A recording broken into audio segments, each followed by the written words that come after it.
Hello दोस्तों, हमने पिछले क्लास में सीखा था तो हमारा न्यूट्रिएंट्स है वो कौन कौन से न्यूट्रिएंट्स हमारे फूड मटेरियल में होते हैं। जैसे कि फैट्स होता है, विटामिन्स होता है, कार्बोहाइड्रेट्स होता है। और हम लोगों ने ये भी सीखा था कि कार्बोहाइड्रेट्स दो फॉर्म में पाया जाता है। नंबर एक है स्टार्च और दूसरा है शुगर, यानी कि कार्बोहाइड्रेट शुगर और स्टार्च के रूप में पाया जाता है। आइए आज हम चेक करते हैं कि हमारे फूड आइटम में, हमारे भोजन में किस प्रकार का न्यूट्रिएंट्स पाया जाता है। उसके लिए हम कुछ टेस्ट करेंगे। हम अपने भोजन में स्टार्च का पता लगाने के लिए एक टेस्ट करेंगे, जिसमें हमें क्या करना है कि हमें भोजन का कुछ मात्रा ले लेना है। उसके बाद में थोड़े से भाग में लगभग में 2 से 3 बूंद आयोडीन सॉल्यूशन ऐड करना है। फिर हमें ऑब्जर्व करना है, देखना है कि क्या वो फूड आइटम का कलर कुछ बदल रहा है। अगर उस फूड आइटम का कलर रंग ब्लू और ब्लैक हो रहा है, इसका मतलब क्या है? इसका मतलब है कि हमारे फूड आइटम में स्टार्च पर्याप्त मात्रा में पाया जाता है। यानी कि अगर हमारे फूड आइटम का कलर ब्लू और ब्लैक हो रहा है तो हमारे फूड में स्टार्च पाया जाता है। इसी तरह का टेस्ट हम दूसरे फूड आइटम के साथ भी करेंगे और उसके बाद में ऑब्जर्व करेंगे कि क्या उस फूड आइटम में कौन सा न्यूट्रिएंट्स पाया जाता है, कार्बोहाइड्रेट पाया जाता है या फिर कोई अन्य न्यूट्रिएंट्स पाया जाता है। उसके बाद में हम दूसरा टेस्ट करते हैं, जिससे हमें ये पता चलेगा कि हमारे फूड आइटम में प्रोटीन पाया जाता है या नहीं पाया जाता है, कौन से फूड में प्रोटीन पाया जाता है। तो इसके लिए क्या करना है, फिर से हमें कुछ जो अपना भोजन है, फूड है, कुछ भाग ले लेना है उसका। उसके बाद में उसको, अगर वो सॉलिड स्टेट में है तो उसको हम अच्छे से पीस लेंगे। उसके बाद में पानी की कुछ बूंदें उसमें ऐड कर देंगे। अब हमें 10 बूंदें पानी की हम ऐड कर देंगे। फिर उसको अच्छे से मिला लेंगे और वो जो सोल्यूशन तैयार होगा उसको हम टेस्ट ट्यूब में रख लेंगे। उसके बाद में उस टेस्ट ट्यूब में हमें क्या ऐड करना है, कॉपर सल्फेट का लगभग में 2 बूंद ऐड करना है। उसके बाद में उसी में कास्टिक सोडा का लगभग में 10 बूंद ऐड करना है। फिर हम उसको अच्छे से हिला लेंगे, यानी शेक कर लेंगे। फिर थोड़ी देर के बाद में हम क्या देखते हैं कि क्या उस फूड आइटम का कलर बदल रहा है। अगर उसका कलर वायलेट हो गया है, यानी कि बैंगनी हो गया है, इसका मतलब क्या है कि हमारे फूड आइटम में प्रोटीन पर्याप्त मात्रा में पाया जाता है। यानी उस फूड आइटम में प्रोटीन की मात्रा बहुत अधिक है। यानी अगर देखा जाए तो वो फूड प्रोटीन इनरिच्ड फूड है। फिर इसी प्रकार का टेस्ट हम दूसरे फूड आइटम के साथ भी कर सकते हैं और उसके बाद में ये पता लगा सकते हैं कि उस फूड आइटम में प्रोटीन है या नहीं है। उसके बाद में हम अगला टेस्ट करते हैं, जिससे हमें ये पता चलेगा कि हमारे फूड आइटम में फैट्स है या नहीं है। फैट्स यानी कि वसा। इसके लिए हमें क्या करना है, हमें जो हमारा भोजन है उसका कुछ मात्रा ले लेना है। उसके बाद में उसको अच्छे से एक पेपर में रख लेना है और पेपर को अच्छे से उसमें चारों ओर से बांध लेना है। उसके बाद में जो हमारा फूड है उसको हमें उसी में क्रश कर देना है, यानी कि मसल देना है। फिर इस तरह ना मसले कि यहाँ पेपर फट जाए, लेकिन हाँ थोड़ा बहुत इस तरह मसले कि वो जो फूड आइटम का कुछ पार्ट है वो हमारे पेपर में लग जाए। फिर क्या करना है, वो उस पेपर को अच्छे से सुखा लेना है और फिर उसमें हम क्या देखते हैं, अगर उस पेपर में ऑयली पैचेस दिख रहा है, यानी कि तेलीय जो धब्बा है वो दिख रहा है, तो इसका मतलब क्या है कि हमारे फूड आइटम में फैट्स पर्याप्त मात्रा में है। उस फूड आइटम में फैट्स यानी कि वसा पर्याप्त मात्रा में पाया जाता है। तो इस टेस्ट से हमें क्या पता चलता है, इस जो ये टेस्ट हम लोगों ने किया है इससे हमें क्या पता चलता है? इससे पता चलता है कि एक फूड में एक से अधिक भी फूड न्यूट्रिएंट्स हो सकते हैं और कुछ फूड ऐसे भी होते हैं जिसमें कोई भी न्यूट्रिएंट्स नहीं पाया जाता है। फिर आगे हम क्या देखते हैं, कार्बोहाइड्रेट है या प्रोटीन है या फैट्स है, इसका पता तो हम ये टेस्ट के माध्यम से लगा सकते हैं। लेकिन अगर विटामिन्स का पता लगाना है या मिनरल्स का पता लगाना है तो ये थोड़ा कठिन हो जाता है। ये आसानी से हम नहीं जान सकते कि किस फूड आइटम में कौन सा क्या, मतलब उस फूड आइटम में विटामिन्स है या नहीं है, मिनरल्स है या नहीं है। ठीक है।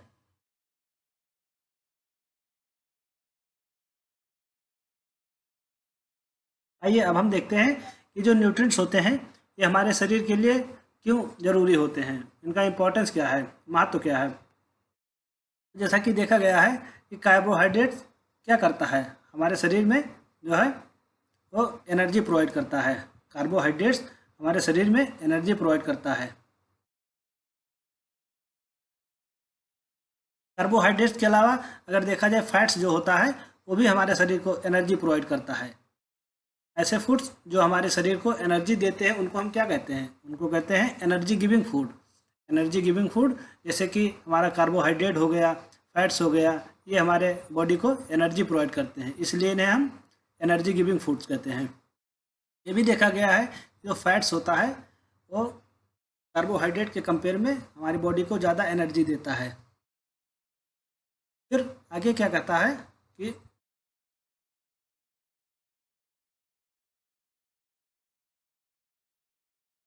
फैट्स और कार्बोहाइड्रेट्स यानी कि एनर्जी गिविंग फूड हैं।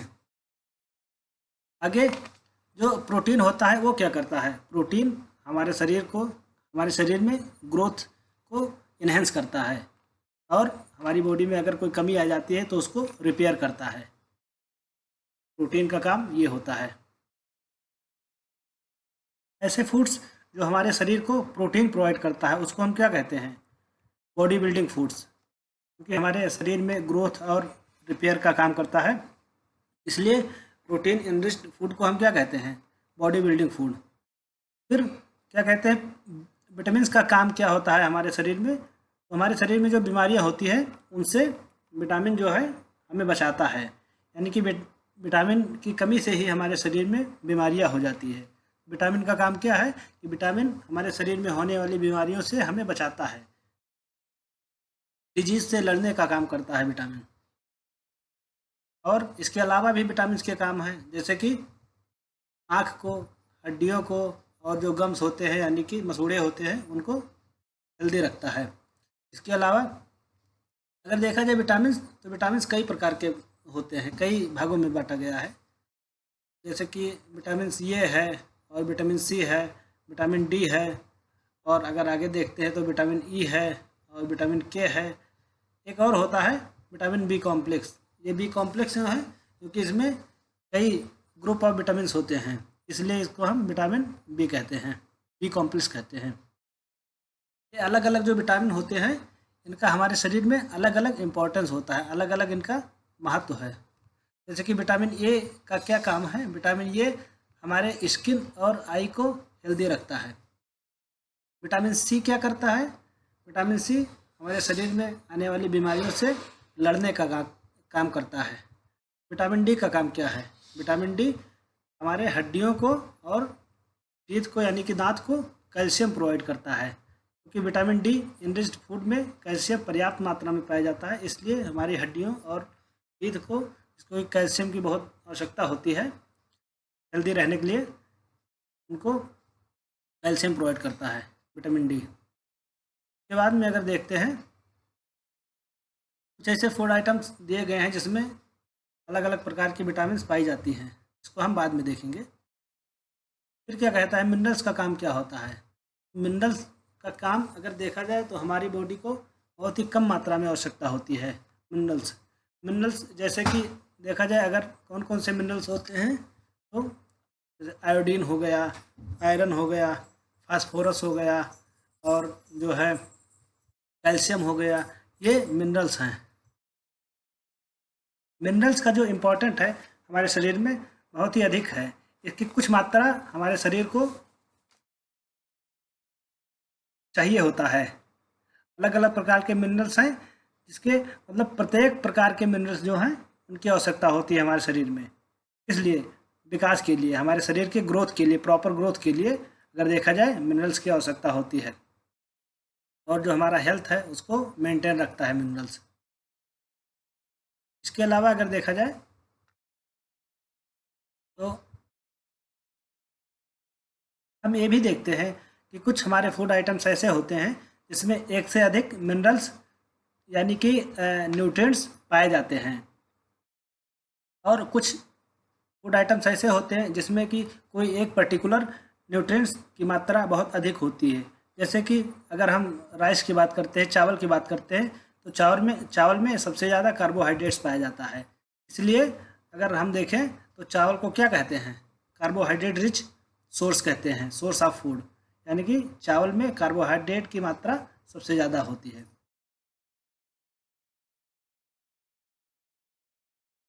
न्यूट्रिएंट्स के अलावा भी हमारे शरीर को कुछ कंपोनेंट्स की आवश्यकता होती है, जैसे कि डाइटरी फाइबर्स हो गया, क्योंकि हमारे डाइट में हमारे आहार में कुछ ऐसे फाइबर्स युक्त जो भोजन है वो पाए जाते हैं।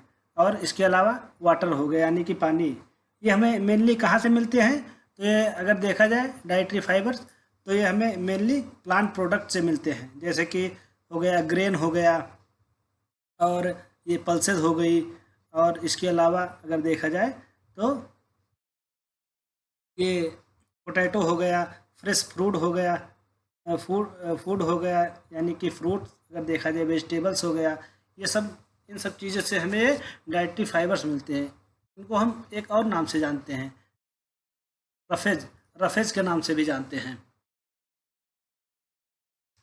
पानी अगर देखा जाए तो जो डाइटरी फाइबर्स है यानी कि रफेज है, उनका काम क्या होता है, वो हमारे भोजन को पचाने में, यानी कि हमारे फूड को डाइजेस्ट करने में हमारी हेल्प करते हैं। लेकिन ये भी देखा गया है कि ये जो रफेज होते हैं यानी डाइटरी फाइबर्स होते हैं, इसमें किसी भी प्रकार का न्यूट्रिएंट्स नहीं पाया जाता है। ये सिर्फ हमारे जो भोजन होता है उसको अच्छे से पचाने में हेल्प करते हैं।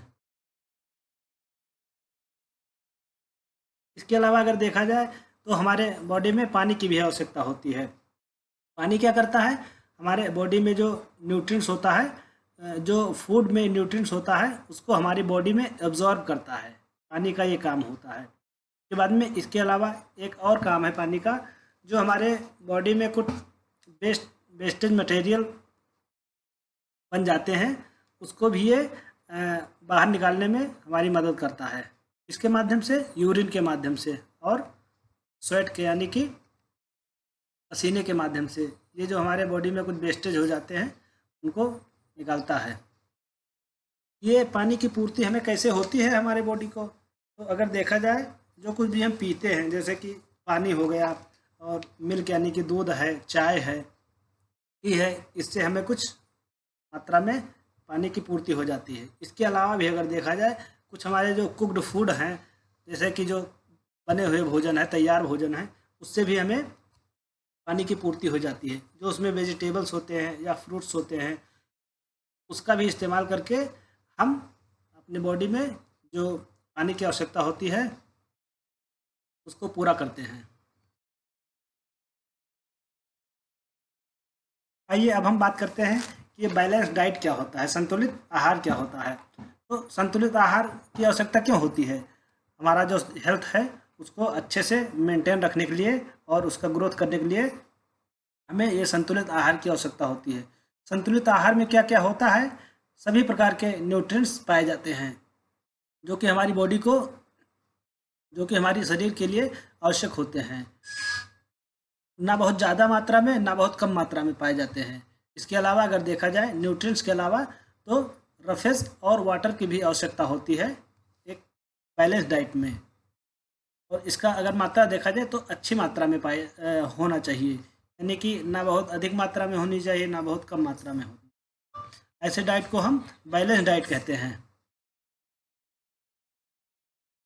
फिर ये देखा गया है कि किस एज ग्रुप वालों को कौन सा भोजन, यानी कि कौन से डाइट की आवश्यकता होती है। अगर हम देखते हैं तो अलग अलग एज ग्रुप वाले लोग होते हैं, उनको अलग अलग प्रकार की डाइट की आवश्यकता होती है। यानी कि अगर कोई युवा है तो उनको अलग प्रकार की डाइट की आवश्यकता होती है, कोई बुजुर्ग है तो उनको अलग प्रकार की डाइट की आवश्यकता होती है। इसके अलावा भी अगर देखते हैं, जो कोई भी फिजिकल वर्क अधिक करता है, उनको अपने डाइट में अधिक न्यूट्रिएंट्स का इस्तेमाल करने की आवश्यकता होती है। जैसे कि अगर हम बैलेंस डाइट की बात करें कि हमारे बैलेंस डाइट में क्या क्या होना चाहिए, जो कि ना बहुत कॉस्टली है, ना जिसको हम आसानी से अफोर्ड कर सकते हैं। जैसे कि दाल हो गया, ग्राउंड नट यानी कि मूंगफली हो गई, सोयाबीन है, स्प्राउटेड सीड है, जैसे कि मूंग है और चना है, जो अंकुरित जो सीड्स हैं, दाने हैं, उनको हम, उसमें भी पर्याप्त मात्रा में न्यूट्रिएंट्स पाए जाते हैं। कुछ फर्मेंटेड फूड्स हैं, ये साउथ इंडियन है, जैसे कि इडली हो गया, ये है। और जैसे कि मान लीजिए मिस्सी रोटी है, थेलपा है, जो कि अगर देखा जाए तो ये सीरियल से बनाया जाता है, सीरियल्स और दाल से बनाया जाता है। केला है, और उसके बाद में जैगरी यानी कि गुड़ है, सत्तू है, ये सब बैलेंस डाइट के अंतर्गत आते हैं। इसको अगर हम देखें तो आसानी से उपलब्ध हो सकता है, और इसकी कास्ट भी बहुत ज़्यादा नहीं होती है। ये भी देखा गया है कि अच्छे प्रकार के भोजन तो हमें खाने ही चाहिए, लेकिन यही पर्याप्त नहीं है। भोजन अच्छे से होना चाहिए और अच्छे से पचा होना, यानी कि पका होना चाहिए। पके भोजन की आवश्यकता हमारे शरीर को क्यों होती है? क्योंकि इससे जो है हमारे शरीर को अच्छे से न्यूट्रिएंट्स मिल पाता है, और जो कुक्ड फूड होते हैं वो हमारे बॉडी में अच्छे से डाइजेस्ट हो जाते हैं। इसलिए हमें पके भोजन का इस्तेमाल ज़्यादा करना चाहिए। इसमें ये भी बताया गया है कि जो फल होते हैं या सब्जियां होती हैं, उनको अगर काटने या फिर उनका जो ऊपर का जो स्किन है उसको निकालने के बाद अगर हम उसको धुलते हैं तो उसमें कुछ ऐसे विटामिन होती हैं जो कि नष्ट हो जाती हैं। इसलिए हमें कोई भी सब्जी या फ्रूट इस्तेमाल करने से पहले ही उसको धुल लेना चाहिए, उसको काटने से पहले ही उसको धुल लेना चाहिए, जिससे कि उसमें जो उपस्थित विटामिन्स हैं या जो मिनरल्स हैं वो लॉस ना होए, यानी नष्ट ना होए। ऐसा भी देखा गया है कि कुछ चीज़ें, जैसे कि चावल को भी अगर बार बार हम धुलते हैं तो उसमें जो मिनरल्स होते हैं या जो विटामिन्स होते हैं वो नष्ट हो जाते हैं। पके हुए भोजन से जो है हमें अच्छा टेस्ट मिलता है, साथ साथ जो पका हुआ भोजन है वो हमारे शरीर में अच्छे से डाइजेस्ट भी हो जाता है, यानी कि उनका पाचन बहुत अच्छे से हो जाता है। इसलिए हमें जब भी भोजन करना चाहिए उसको अच्छे से पका लेना चाहिए, लेकिन इतना भी नहीं पकाना चाहिए कि उसमें जो पर्याप्त न्यूट्रिएंट्स हैं या फिर प्रोटीन्स हैं, विटामिन्स हैं, वो जल जाएं। देखा गया है कि सब्जियों को बहुत ज़्यादा अगर हीट पे पकाया जाता है, बहुत देर तक पकाया जाता है, तो उसमें जो विटामिन सी होती है वो आसानी से जल जाती हैं ड्यूरिंग कुकिंग। बनाते समय, भोजन को पकाते समय उसको अगर बहुत ज़्यादा हीट में रखा जाता है तो उसमें जो विटामिन सी होती है वो डिस्ट्रॉय हो जाती है, ख़त्म हो जाती है। क्योंकि हम जानते हैं कि फैट में एज़ कम्पेयर टू कार्बोहाइड्रेट की बात करें तो फैट में एनर्जी अधिक मात्रा में पाई जाती है। इसका मतलब ये नहीं है कि हमें एनर्जी लेने के लिए फैट का इस्तेमाल बहुत अधिक करना चाहिए, यानी कि अगर हमें एनर्जी लेनी है तो हमें एक कटोरी मतलब फैट युक्त जो भोजन है उसको ही खा लेना चाहिए या फिर तेल ही पी लेना चाहिए। ऐसा नहीं होना चाहिए। अगर ऐसा हो भी जाता है तो हमारे शरीर में कुछ प्रॉब्लम्स आ जाती हैं। ये ज़्यादा फैटी अगर फूड देखा जाए तो हमारे बॉडी में बहुत ही हार्मफुल होती हैं। इसको बहुत ज़्यादा इस्तेमाल करने से हमारे बॉडी को एक कंडीशन हो जाती है, यानी एक ऐसी स्थिति में पहुंच जाती है जिसको हम क्या कहते हैं, ओबिसिटी कहते हैं, यानी मोटापा कहते हैं। मोटापा यानी कि हमारी बॉडी में जब फैट की मात्रा अधिक हो जाती है तो उस स्थिति को हम ओबिसिटी कहते हैं, यानी मोटापा कहते हैं।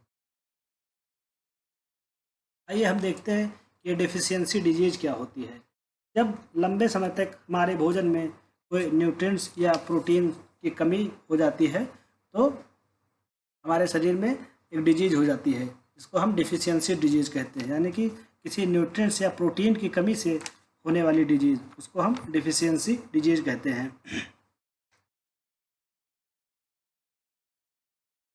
प्रोटीन और न्यूट्रिएंट्स की कमी से हमारे शरीर में बीमारी हो जाती है, और हमारी अगर देखा जाए शारीरिक स्थिति में कुछ बदलाव भी आ जाता है। इसको हम कैसे प्रिवेंट कर सकते हैं, यानी इससे बचाव, ये जो डिफिशियंसी डिजीज है इससे हम कैसे बच सकते हैं? तो हमें अपने भोजन में बैलेंस डाइट की आवश्यकता होती है, यानी कि संतुलित आहार लेने की आवश्यकता होती है। अगर देखा जाए कि कुछ ऐसे प्रोटीन हैं जिसकी वजह से हमारे शरीर में डिफिशियंसी डिजीज हो जाती है। जैसे कि अगर प्रोटीन की कमी से अगर देखा जाए क्या क्या हो जाता है, तो प्रोटीन की कमी से हमारी जो ग्रोथ है वो रुक जाती है, यानी कि इंस्टेंट ग्रोथ हो जाता है।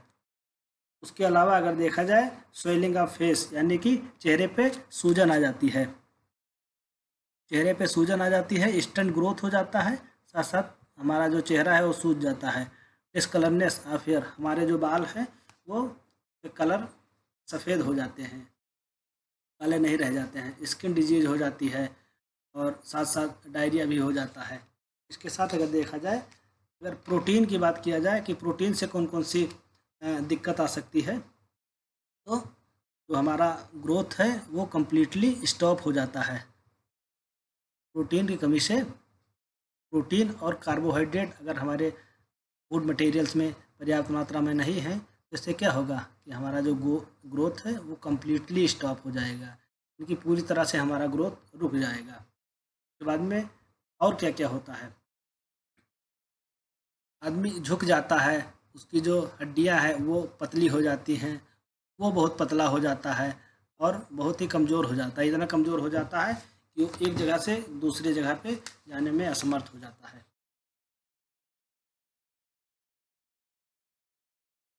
प्रोटीन और कार्बोहाइड्रेट या फिर कोई भी मिनरल्स है या न्यूट्रिएंट्स है, उसकी कमी से कुछ स्पेसिफिक डिजीज हो जाता है, डिसऑर्डर हो जाता है, क्योंकि अगले टेबल में टेबल 2.3 में दिया गया है, उसको हम अभी पढ़ते हैं।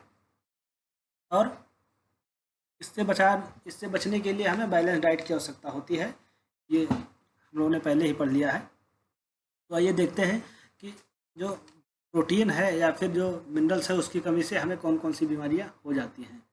तो अगर देखा जाए विटामिन ए की कमी से क्या हो जाता है, लॉस ऑफ विजन, यानी कि हमें देखने में दिक्कत होती है, यानी हमारी आँख जो है कमज़ोर हो जाती है। इसके सिम्टम्स क्या हैं, पुअर विजन, यानी कि कम हमें दिखता है, लॉस ऑफ विजन यानी कि हम बिल्कुल देखने में असमर्थ हो जाते हैं, रतौंधी हो जाती है, यानी कि नाइट विजन में हमें दिक्कत होती है। कभी कभार ऐसा होता है कि हमारा जो दृष्टि है वो पूरी तरह से मतलब अंधे भी हो सकते हैं विटामिन ए की कमी से। विटामिन ए हमें मिलता कहाँ से है, अगर इसकी बात करें कि विटामिन ए हमें कहाँ से मिलता है, तो विटामिन ए की पूर्ति हमें पपाया से होता है, यानी कि पपीता से होता है, और जो गाजल है उससे होता है, मैंगो से होता है, आम से होता है, दूध है, मछली है। इन सब जो न्यूट्रिशनल फूड हैं इनसे हमें विटामिन ए की प्राप्ति हो जाती है। अगर हम विटामिन बी की बात करते हैं, B1 की बात करते हैं, तो इससे क्या होगा, इससे एक बीमारी हो जाती है जिसको हम बेरी बेरी कहते हैं, विटामिन बी यानी बेरी बेरी। इस बीमारी के लक्षण क्या है, सिम्टम्स क्या है, इसमें जो मसल्स होती हैं बहुत कमज़ोर हो जाती हैं, मांसपेशियाँ बहुत कमज़ोर हो जाती हैं, और हमारे बॉडी में इतनी एनर्जी नहीं होती है कि हम किसी भी काम को अच्छे से कर सकें। विटामिन बी हमें कहाँ से मिलता है, किस जो फूड आइटम से मिलता है, तो विटामिन बी हमें वीट से मिलता है, यानी कि गेहूं से मिलता है, चावल से मिलता है, मीट से मिलता है। ये सब विटामिन B1 के सोर्स हैं। अगर विटामिन सी की बात करते हैं, तो विटामिन सी से हमें कौन सी बीमारी होती है, विटामिन सी से हमें स्कर्वी हो जाती है, यानी कि हमारे जो इसके लक्षण ब्लीडिंग गम्स, यानी कि हमारे जो मसूड़े हैं उससे खून आने लगता है। कभी कभार घाव इतना ज़्यादा हो जाता है कि उसको ठीक होने में काफ़ी लंबा समय लगता है। अगर विटामिन डी की बात करते हैं, विटामिन डी से हमें कौन बीमारी होती है, तो विटामिन डी से हमें रिकेटस हो जाती है। रिकेटस में क्या होता है, बोन्स जो हमारी हड्डियां होती हैं बहुत ही मुलायम हो जाती हैं और इसके साथ साथ मुड़ जाती हैं, यानी bones become soft and bend, हड्डियां हैं बहुत मुलायम हो जाती हैं और मुड़ जाती हैं। फिर अगर हम मिनरल्स की बात करते हैं कि हमारे बॉडी में मिनरल्स की कमी से क्या कौन सी बीमारी होती है, जैसे कैल्शियम है, कैल्शियम से क्या होगा, हमारी जो बोन है यानी हड्डियां हैं और दांत हैं वो कमज़ोर होने लगेंगे, उसमें ह्रास होने लगेगा, जिससे क्या होगा कि हमारी जो हड्डियां हैं वो कमज़ोर हो जाएंगी। अगर हम आयोडीन की बात करते हैं कि आयोडीन की कमी से क्या हो जाता है, तो आयोडीन की कमी से हमें ग्वाइटर रोग हो जाता है। ग्वाइटर मतलब कि हमारे जो गले में है जो नेक ग्लैंड है, यानी गले की एक ग्रंथि है वो सूज जाती है, स्वेलिंग हो जाता है उसमें। इसके साथ साथ जो बच्चे होते हैं उसमें मेंटल डिसेबिलिटी यानी कि मानसिक अगर देखा जाए अक्षमता हो जाती है, उनका मानसिक रूप से विकास रुक जाता है। इसके साथ साथ अगर देखा जाए आयरन जो कि एक मिनरल्स है, इसकी कमी से क्या हो जाता है, इसकी कमी से अनीमिया हो जाती है। इसमें क्या हो जाता है, ब्लड की कमी हो जाती है, शरीर में वीकनेस हो जाती है, चलने फिरने में दिक्कत होती है, तमाम तरह की परेशानियां हो जाती हैं। आइए हम देखते हैं कुछ सोर्सेज जिससे कि हमें पर्याप्त मात्रा में जो हमारे न्यूट्रिएंट्स हैं उसकी प्राप्ति हो जाती है। अगर हम कार्बोहाइड्रेट्स की बात करते हैं जो कि एक एनर्जी गिविंग फूड है, तो कार्बोहाइड्रेट्स की पूर्ति हमें कहाँ से होती है, जैसे कि स्वीट पोटैटो है जिसको हम गंजी भी कहते हैं, और आलू है, गन्ना है, और ये है पपीता है, मेलन यानी कि तरबूज ले लीजिए, और मैंगो आम है, मेज यानी कि भुट्टा जो है, इससे भी हमें कार्बोहाइड्रेट्स की पर्याप्त मात्रा में पूर्ति होती है। राइस है, बाजरा है जो कि एक मोटा अनाज है, और गेहूं है, इनसे कार्बोहाइड्रेट्स पर्याप्त मात्रा में हमें मिलता है। लेकिन सबसे अगर अच्छा देखा जाए तो चावल है, चावल और आलू है। चावल और आलू से कार्बोहाइड्रेट्स की पूर्ति बहुत अधिक होती है, इसीलिए चावल को क्या कहते हैं, कार्बोहाइड्रेट रिच फूड। फिर अगर हम बात करते हैं कि हमें फैट्स कहाँ से मिलता है, तो कुछ ऐसे हैं जो कि प्लांट सोर्सेज हैं और कुछ ऐसे हैं एनिमल सोर्सेज हैं। प्लांट सोर्स यानी कि जो हमें पेड़ पौधे से मिलता है, जैसे कि फैट्स के लिए अगर बात करें तो नट्स है, यानी कि जो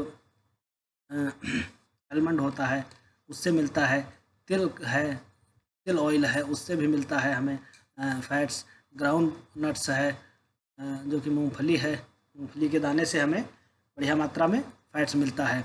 और कुछ ऐसे स्पेसिफिक ऑयल हैं जैसे कि सनफ्लावर, सूरजमुखी का है तेल है, और साथ साथ सरसों का तेल है, और नारियल का तेल है, सोयाबीन का तेल है, इससे हमें पर्याप्त मात्रा में फैट्स की पूर्ति होती है, वसा की पूर्ति होती है।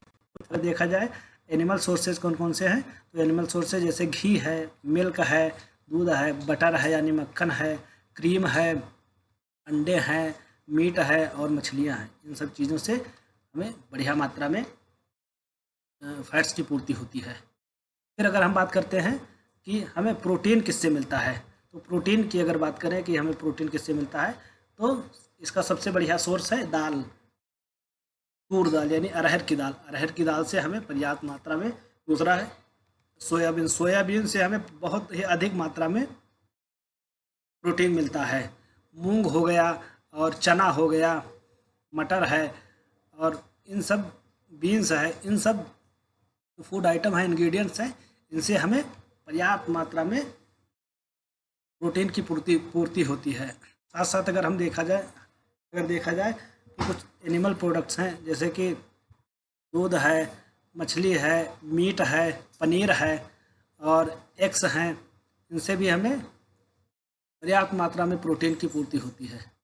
फिर अगर हम विटामिन की बात करते हैं कि विटामिन हमें कहाँ से मिलता है, विटामिन ए की अगर बात करें कि विटामिन ए कहाँ से मिलता है, तो हम लोगों ने अभी थोड़ी देर पहले भी बात किया था कि विटामिन ए कहाँ से मिलता है। पपीता हो गया है, गाजर है, और आम है, दूध है, और जो फिश ऑयल है, इससे हमें पर्याप्त मात्रा में विटामिन ए मिलता है। विटामिन बी की अगर बात करें तो विटामिन बी का सबसे बढ़िया स्रोत है चावल, गेहूं और लीवर यानी कि मांस, इससे हमें विटामिन बी पर्याप्त मात्रा में मिलता है। विटामिन सी हमें किससे मिलता है, तो विटामिन सी कच्चे कच्चे नहीं, जो खंटे फल होते हैं उनसे हमें